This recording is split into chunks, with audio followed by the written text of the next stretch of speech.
Drowning dreams in alcohol and liquor. Watching fiends buying hits, trying to die quicker. Robbing dealers with the 38. They hated seeing me coming, but that was nothing to my own self-hate. Chicks menstruate, niggas are gen self-mutilate. If that's not a Holocaust, without a Hitler as a boss, then you must be lost. Who really cares with the riches that you have, the floss, bitch? Good afternoon, ladies and gentlemen. One half of the Dynamic Duo. Thoughts from Your Boy podcast. Yeah. One half of the other podcast. Rise Sanova. I'm a busy man nowadays. Guess I'm too busy to make videos. Don't take it personal. Just been doing some things. Today, I'd like to talk about feelings. Love, hate, rejection.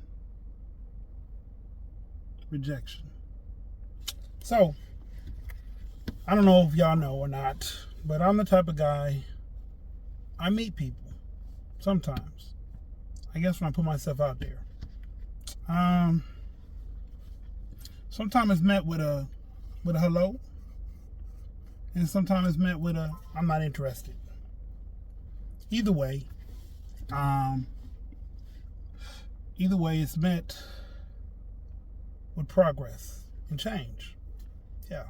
So I have an optimistic way of looking at things nowadays.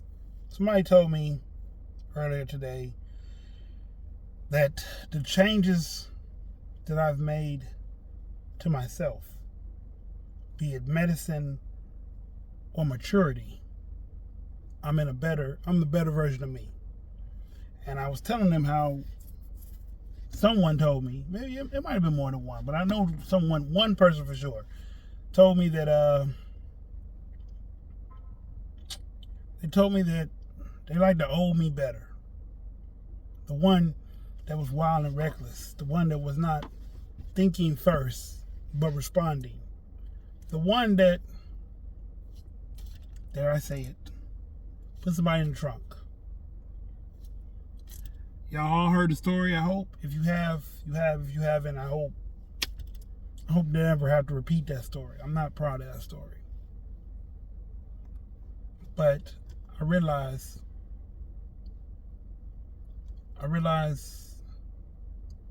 life is too short.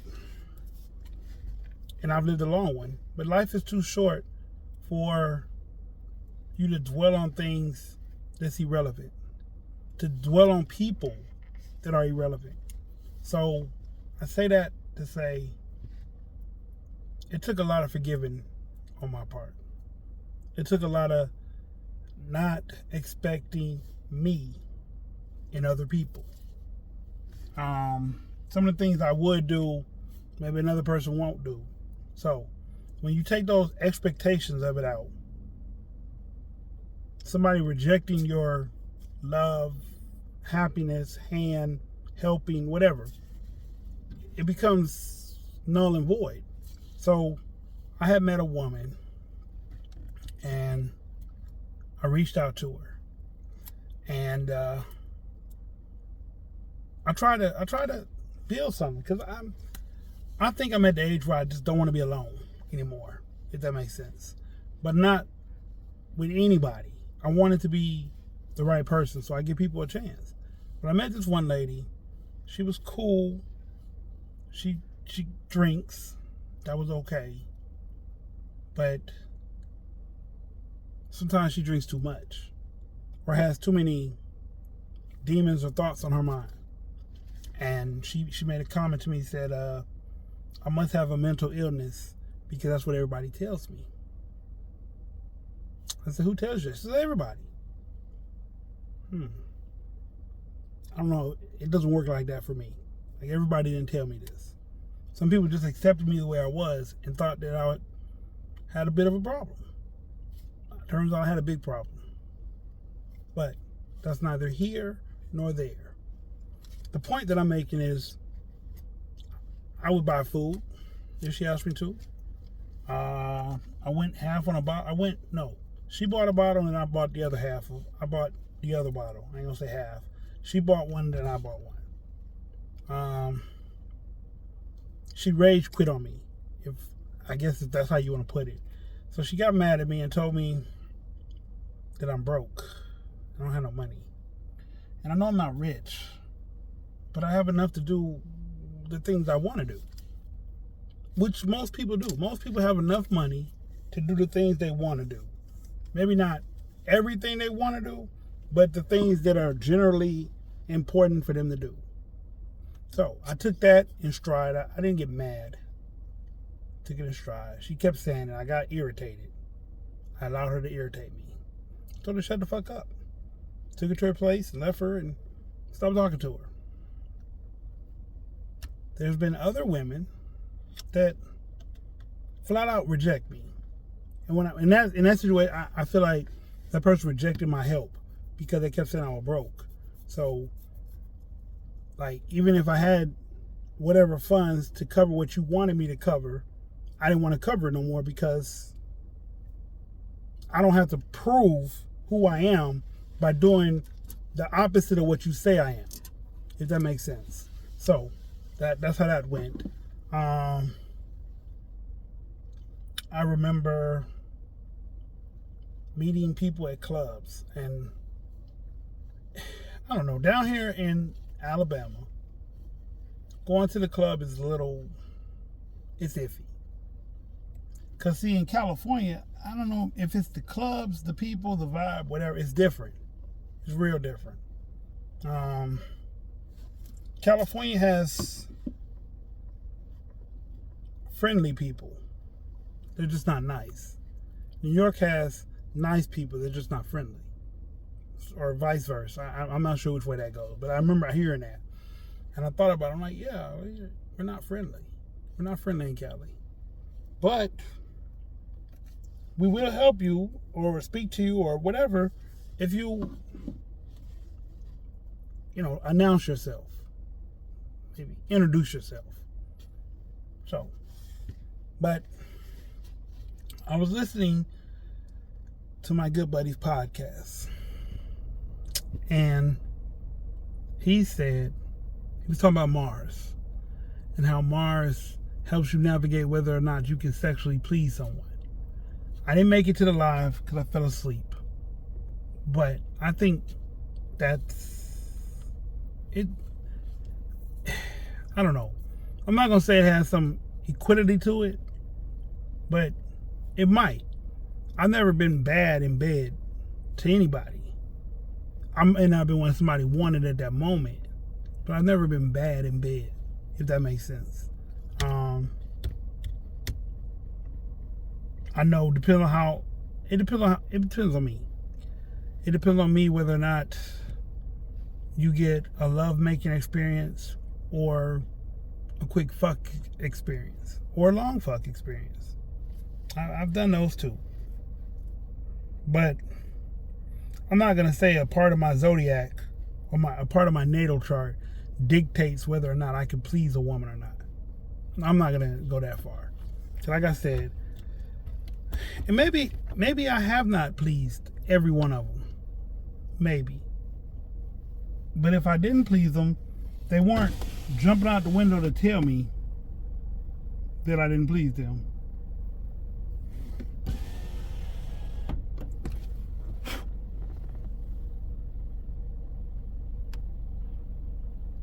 So, if you don't know something, it can't directly, it can't refer to you if it ain't never been that way for you. That's all I'm saying. So, in my life of rejection, I've had women say, like, women typically reject me before they get to know me. Because if you sit down and talk to me, I'm a wonderful conversationist. So there's no reason why you wouldn't want to get to know me more. I'm not alluring. I'm not secretive. I know how to speak to people. Do I feel that knowing zodiacs help me? Here and there. Do I feel like knowing a person's natal chart helps me? A little bit. For the simple fact that I feel like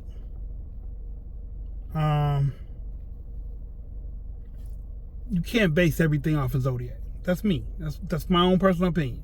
Can't base everything off of that. It's good to know who you talking to, who you involved with, what nature or traits they might have. But I can't honestly say that knowing a woman's full natal chart has benefited me yet. And I say yet because until y'all got to this podcast, for a lot of you, just like me, this was not something that we thought about on a regular basis. This was not an ideology that we entertained. Yeah, I looked at the newspaper and read my horoscope a time or two, or I knew what I was. I'm a Capricorn. I found out I have other placements. Interesting. I was pursuing a Scorpio, and for some reason I can't attain Scorpios no more. I don't know why that is. But I was pursuing a Scorpio, and she told me, "What is your zodiac?" And I told her, Capricorn. She said, "Really?" I wouldn't have got that by the way you pursue. I got Scorpio. So, okay. And then she turned me down again, and I asked her why. Because I'm a Capricorn with a Virgo this and a Virgo that. So I wanted to know closure, or I wanted to know the meaning behind no. Not saying no is not good enough, but I just want to know the meaning. No why. So she was like, "Does it matter?" She was a Scorpio. That's how they deal. That's how they talk. But I think I've become complacent in my emotions and my feelings nowadays. I like someone, but I'm apprehensive. If that makes sense. I like them a lot, but I'm apprehensive. I don't know if it's because I'm afraid to get hurt or because I don't know. But I know I don't stress and worry about it. I don't. I also know that some things, they come, they go.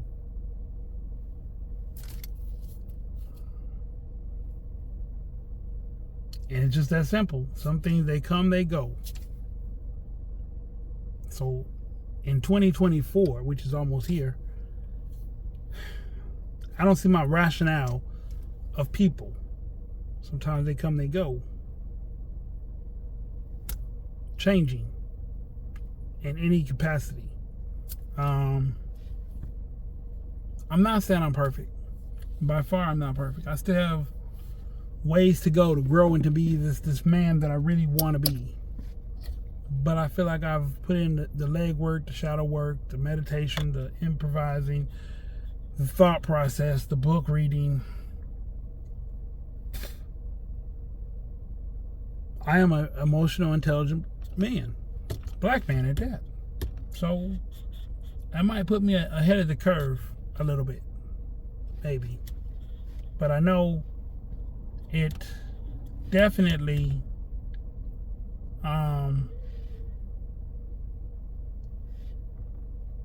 puts me on a page where not much matters that I can't control. If I can't control it, it don't really matter to me. And maybe that's the wrong way to look at that, but I don't know the other way. So this video, like I said, is about rejection. Rejecting your old self, embracing your new self. But you gotta be careful of the people you have around you, because the energy they feed you, it could be reciprocated, or it could be taken as a stone, someone throwing at your glass house. Never know. But with that being said, one half of two podcasts, Dynamic Duo, Thoughts from Your Podcast, Rise Nova. I guess I'm the What would you call me, Rajay Sonova? Am I the half? I might be a third. Might be a third.